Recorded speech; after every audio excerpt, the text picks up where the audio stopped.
പക്ഷേ 10ാം ക്ലാസ് ക്വാളിഫിക്കേഷനുള്ള നിങ്ങൾക്ക് ഇന്ത്യൻ എയർഫോഴ്സിലോട്ട് ജോലിക്ക് അപ്ലൈ ചെയ്യാനായിട്ട് ഇപ്പോൾ പറ്റുമെന്ന് പറഞ്ഞാൽ നിങ്ങൾ എത്ര പേര് വിശ്വസിക്കും? എന്നാൽ അറിയാൻ മേലാത്തവരാണ് ഏറ്റവും കൂടുതൽ എനിക്കറിയാം. അറിയാൻ മേലാത്തവർക്ക് വേണ്ടി മാത്രമുള്ള ഒരു വീഡിയോ ആണ്. നിങ്ങളുടെ മക്കളോ അനിയന്മാരോ ചേട്ടന്മാരോ ആരെങ്കിലുമൊക്കെ 21 വയസ്സിൽ താഴെ പ്രായമുള്ളവരുണ്ട്, 10ാം ക്ലാസ് ക്വാളിഫിക്കേഷനുള്ള പുരുഷന്മാരുണ്ടെങ്കിൽ അവരെ കൊണ്ട് ഇപ്പോൾ തന്നെ നിങ്ങൾ അപ്ലൈ ചെയ്യാൻ ശ്രമിക്കുക. ഇതിൽ കുറച്ച് കാര്യങ്ങൾ അവർ പറയുന്നുണ്ട്. 21 വയസ്സിൽ താഴെ ആയിരിക്കണം, കല്യാണം കഴിക്കാത്തവരായിരിക്കണം, ഉയരം 152.5 സെൻറ്റിമീറ്ററിന് മേളിൽ കാണണം, ഉയരം കാണണം, ഏറ്റവും കുറഞ്ഞത് അത്രയെങ്കിലും കാണണം, പിന്നെ നെഞ്ചിന് വിരിവ് വരുന്നതിന് 5 സെൻറ്റിമീറ്ററെങ്കിലും വിരിവുണ്ടായിരിക്കണം.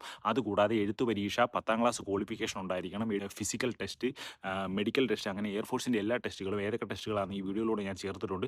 ഇതിലോട്ട് അപേക്ഷിക്കാനായിട്ട് നിങ്ങൾക്ക് ഓഫ്ലൈനായിട്ട് അപേക്ഷിക്കാനേ പറ്റുള്ളൂ, ഓൺലൈനായിട്ട് അപേക്ഷിക്കാൻ പറ്റില്ല. ഓഫ്ലൈനായിട്ട് അപേക്ഷിക്കണമെങ്കിൽ ഇന്ത്യൻ എയർഫോഴ്സിൻ്റെ ഒരു ഒഫീഷ്യൽ വെബ്സൈറ്റിൽ കയറി കഴിഞ്ഞാൽ അതിൻ്റെ ഫോം നിങ്ങൾക്ക് കിട്ടും. ആ ഫോം ഡൗൺലോഡ് ചെയ്തെടുത്തിട്ട് നിങ്ങൾ കൃത്യമായിട്ട്, നിങ്ങൾക്ക് അറിയത്തില്ലെങ്കിൽ അറിയാവുന്ന ആളുകളെ കൊണ്ട് നിങ്ങൾ കൃത്യമായിട്ട് അത് ഫില്ല് ചെയ്യിച്ചിട്ട് ഓഗസ്റ്റ് 17-ാം തീയതി, 2026 ഓഗസ്റ്റ് 17-ാം തീയതിയാണ് ലാസ്റ്റ് ഡേറ്റ്. അതിന് മുന്നേ ഇവരുടെ കയ്യിൽ കിട്ടുന്ന രീതിയിൽ നിങ്ങൾ ഇപ്പോൾ തന്നെ ഏതെങ്കിലും ഒരു പോസ്റ്റ് ഓഫീസിലോ അല്ലെങ്കിൽ സ്പീഡ് ഫോഴ്സിലോ നിങ്ങൾ അയച്ചു കൊടുത്തു കഴിഞ്ഞാൽ നിങ്ങൾക്കും പോയി ഒരു പരീക്ഷ എഴുതാം. കിട്ടിക്കഴിഞ്ഞാൽ നല്ലൊരു ജോലിയാണ്, നല്ലൊരു ഓപ്പർച്യൂണിറ്റിയാണ്. ഈ ഓപ്പർച്യൂണിറ്റി നിങ്ങൾ ആരും 10ാം ക്ലാസ് ക്വാളിഫിക്കാനുള്ള പുരുഷന്മാരാരും മിസ് ചെയ്യരുത്. അപ്പോൾ നിങ്ങൾക്ക് ആർക്കും ഇതിൻ്റെ ഫോം ഡൗൺലോഡ് ചെയ്തെടുക്കാനുള്ള വെബ്സൈറ്റ് ഇല്ലെന്നുണ്ടെങ്കിൽ നിങ്ങൾ ഫോം നിങ്ങൾ എനിക്ക് കമൻറ്റ് ചെയ്ത് കഴിഞ്ഞാൽ ആ വെബ്സൈറ്റ് നിങ്ങൾക്ക് തരാം. ആ വെബ്സൈറ്റിൽ കയറി കഴിഞ്ഞാൽ നിങ്ങൾക്ക് ആ ഫോം ഡൗൺലോഡ് ചെയ്തിട്ട് കൃത്യമായിട്ട് അപേക്ഷാ ഫോം ഫില്ല് ചെയ്ത് നിങ്ങൾ അയക്കുക.